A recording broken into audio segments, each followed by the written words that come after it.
The next step after the Vril flying saucers was the Honeybu series of craft. By 1939 the SS had produced the RFC-5, which it called the Honeybu 1. In August 1939, the machine made its maiden flight, and proved its viability. The early Honeybu 1 craft, of which 2 prototypes were constructed, were 25 meters in diameter, had a crew of 8, and could achieve the incredible initial velocity of 4,800 kilometers, but at low altitude, further enhancement enabled the machine to reach 17,000 kilometers. Flight endurance was 18 hours. To resist the incredible temperatures of these velocities, a special armor called Victolan was pioneered, specifically for both the Honeybu and Vril series of disc craft.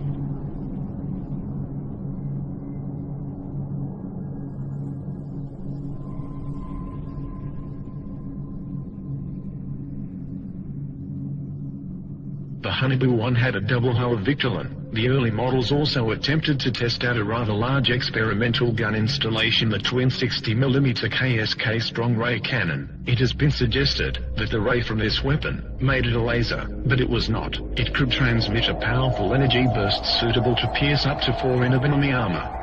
When a Vril 7 was shot down by the Russians, in 1945 a similar underbelly-mounted KSK gun was destroyed, with debris recovered from the battle site.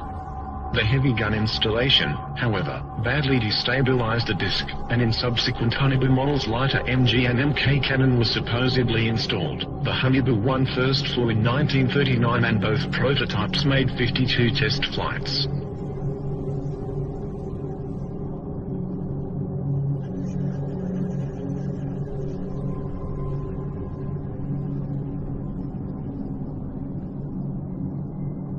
In 1942, the enlarged Honeybu 2, which was 26 meters diameter, was ready for flight testing. This disc had a crew of 9, and could also achieve supersonic flight of 6,000 to 21,000 kilometers with a flight endurance of 55 hours. Both it and the further developed 32-meter diameter Honeybu 2 had heat shielding of 2 hulls of Victolan.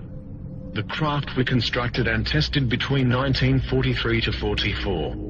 The craft made 106 test flights. By the end of 1940, the Honeybu 2 had entered service as a reconnaissance aircraft, and there is certainly photographic evidence to support this. For example, one was caught on camera near Antarctica in 1940. The design of the Honeybu 2 should be noted for future reference. Whatever their exact nature, it appears confirmed that a range of alternative design aircraft were by now on the drawing board, or hovering above the ground. Some of these designs proved worked, and successes were being reported. On 17 April 1945,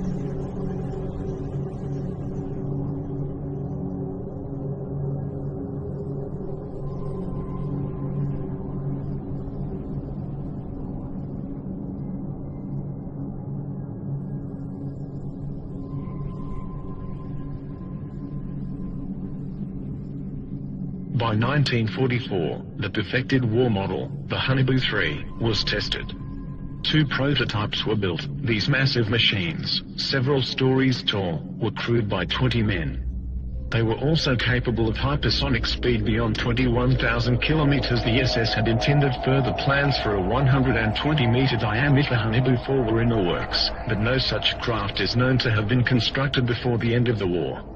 However, these new technologies were coming online too late, for the war was already being lost and won. Within months the Allies and Russians had poured into Central Europe. Hitler was thought dead and the war apparently over, and as soon as the war was over, ghost rockets started appearing over Scandinavia, and within 2 years flying saucers were being reported wholesale over mainland United States. It was no coincidence